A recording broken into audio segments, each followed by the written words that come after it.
Page is at risk, account restriction, no longer earn money. এর সব কিছুর পিছনে একটাই কারণ, কমিউনিটি স্ট্যান্ডার্ডস ভায়োলেশন। ফেসবুক এখন এই কমিউনিটি স্ট্যান্ডার্ডস ভায়োলেশন লাগিয়ে দিয়ে পেজ বা প্রোফাইলকে দীর্ঘদিনের জন্য ফ্রিজ করে দিচ্ছে। কারো কারো দেখবেন 3 মাস 4 মাস 1 বছর পরেও সেইভাবে থেকে যাচ্ছে। এর ফলে মনিটাইজেশন টুল, তারপর আপনার যে আর্ন সেকশনের যে ক্রাইটেরিয়াগুলো সেগুলো ব্যান করে দিচ্ছে। এমনকি আপনি আপনার সাবস্ক্রিপশন, স্টার্স কোনো কিছু থেকে ইনকাম করতে পারবেন না এই কমিউনিটি স্ট্যান্ডার্ডস ভায়োলেশনের জন্য। তো কিভাবে আপনি আপনার কমিউনিটি স্ট্যান্ডার্ডস ভায়োলেশন দূর করবেন, কিভাবে আপনি আপনার পেজের যে লাল টিক চিহ্নটি ওখানে দেওয়া আছে, ওখানে লেখা আছে পেজ ইজ এট রিস্ক, তারপর account restriction, no longer earn money, এই সমস্ত কিছু আপনি কিভাবে দূর করবেন আপনাকে আজকে সহজভাবে এই ভিডিওতে দেখিয়ে দেব। আমার একটি পেজে কমিউনিটি স্ট্যান্ডার্ডস ভায়োলেশন আসার কারণে আমার আর্ন সেকশনের যতগুলি ক্রাইটেরিয়া আছে সব কিছু বন্ধ করে দেওয়া হয়েছিল, তার সঙ্গে রেকমেন্ডেশনও অফ করে দেওয়া হয়েছিল, তার সঙ্গে মনিটাইজেশন টুল স্থগিত রাখা হয়েছিল। আপনারা দেখুন এখানে তারা লিখে দিয়েছে পেজ ইজ এট রিস্ক। যদি আমরা ভিউ ডিটেলসে যাই, your account has restriction, this effects all of your profile, page and groups. আমার এই পেজের কোনো একটা ভিডিওতে কমিউনিটি স্ট্যান্ডার্ডস ভায়োলেশন আসার কারণে তারা আমার পেজ, প্রোফাইল, গ্রুপস সবগুলির উপর রেস্ট্রিকশন লাগিয়ে দিয়েছে। দেখুন এখানে নিচে লিখে রেখেছে তারা community standards violation. You shared a piece of content as the page that went against our rules of sexual exploitation of adults. এই সেক্সুয়াল এক্সপ্লয়টেশনের জন্য তারা আমার কোনো একটি ভিডিওতে তারা ভায়োলেশন খুঁজে পেয়েছে এবং তার সঙ্গে আমার সেই ভিডিওটিকে তারা কেটে দিয়েছে এবং কেটে দেওয়ার পর আমার পেজ, প্রোফাইল, গ্রুপস সব কিছুর উপর তারা রেস্ট্রিকশন লাগিয়ে দিয়েছে। এমনকি তারা আমার রিকমেন্ডেশনও অফ করে দিয়েছে। আমার আগে যে ভিডিওতে ভিউ হচ্ছিল এখন আর সেরকম ভিউ হয় না। তারা প্রায় আমার পেজটিকে এবং তার সঙ্গে আমার প্রোফাইলটিকে, ফেসবুক প্রোফাইলটিকে ডেড করে রেখেছে।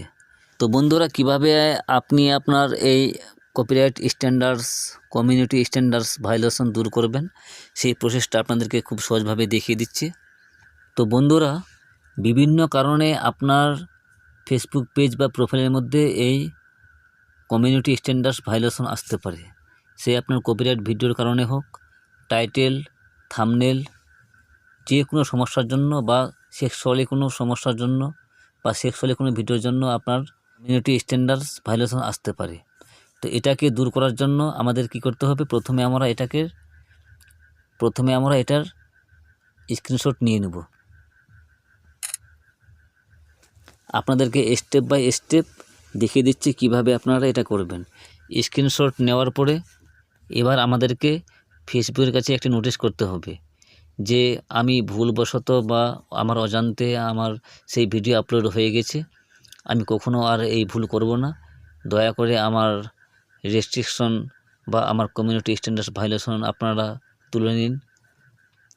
ফেসবুকের কাছে আকুতি মিনতি করে আপনাকে এই আবেদনটি লিখতে হবে। তো আমি আগে থেকেই লিখে রেখেছি। তো কিভাবে আপনারা ফেসবুকের কাছে এই আবেদনটি করবেন আপনাদেরকে খুব সুন্দর সহজভাবে দেখিয়ে দিচ্ছি, আপনারা স্টেপ বাই স্টেপ দেখতে থাকুন। আমরা স্ক্রিনশট এখানে নিয়ে নিলাম। স্ক্রিনশট নেওয়ার পর দেখুন এখানে লেখা আছে পেজ ইজ এট রিস্ক। আমরা এটারও একটা স্ক্রিনশট নিয়ে নেব। স্ক্রিনশট নেওয়ার পর এবার ব্যাক হয়ে চলে যাব ফেসবুকে আসার পর আপনাকে আপনার পেজ বা প্রোফাইলের যে লিঙ্ক আছে সেই লিঙ্কটিকে কপি করে নিতে হবে। কপি করে নেওয়ার পর এবার ব্যাক হয়ে চলে আসবো আমরা আমার ফেসবুকে। দেখুন উপরে যে আছে ডান দিকে কর্নারে প্রোফাইল পিকচার, ওটার উপরে ক্লিক করব। ক্লিক করার পর নিচে আসবেন, দেখবেন এখানে লেখা আছে রিপোর্ট এ প্রবলেম। আমরা রিপোর্ট এ প্রবলেমে ক্লিক করব। রিপোর্ট এ প্রবলেমে ক্লিক করার পর ইনক্লুড, আমরা এখন ক্লিক করব ইনক্লুডে। যদি আপনার সমস্যা থাকে পেজে তাহলে পেজ সিলেক্ট করবেন, যদি সমস্যা থাকে আপনার প্রোফাইলে তাহলে প্রোফাইল সিলেক্ট করবেন। এখানে আপনাকে আপনার বিবরণ লিখতে হবে। তো আমি আগে থেকেই ডেসক্রিপশন বক্সে লিখে রেখেছি, আমরা জাস্ট এখানে শুধু পেস্ট করে দেব। আমরা ডেসক্রিপশন বক্সে আমাদের যে বিবরণ সেটাকে লিখে রেখেছি।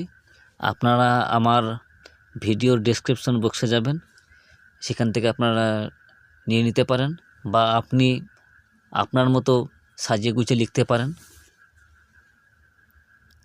আমরা আমাদের যে রেস্ট্রিকশনের স্ক্রিনশট করে রেখেছিলাম সেটাকে আমরা এখানে পেস্ট করে দেব। উপরে যে দেখুন এখানে শেয়ার অপশানে আমরা ক্লিক করব। একটা কথা মনে রাখবেন, যেহেতু ফেসবুকের কাছে দিনে হাজার হাজার রিপোর্ট যাচ্ছে, তো আমাদেরকে কমপক্ষে দিনে 2 বার করে রিপোর্ট করতে হবে। এইভাবে 10 থেকে 15 দিন আপনারা করে যাবেন, দেখবেন আপনার প্রবলেম সলভ হয়ে গেছে। তো বন্ধুরা, এই ছিল আমার আজকের ভিডিও কেমন লাগলো? যদি ভিডিও ভালো লেগে থাকে, ফেসবুক থেকে দেখে থাকলে এখনই ফলো করে দিন, আর যদি ইউটিউব থেকে দেখে থাকেন তাহলে এক্ষুনি সাবস্ক্রাইব করে দিন। তার সঙ্গে যদি ভিডিও ভালো লেগে থাকে একটা লাইক, কমেন্ট এবং শেয়ার করে দিন। আবার কোনো নতুন ভিডিওতে দেখা হবে। বাই।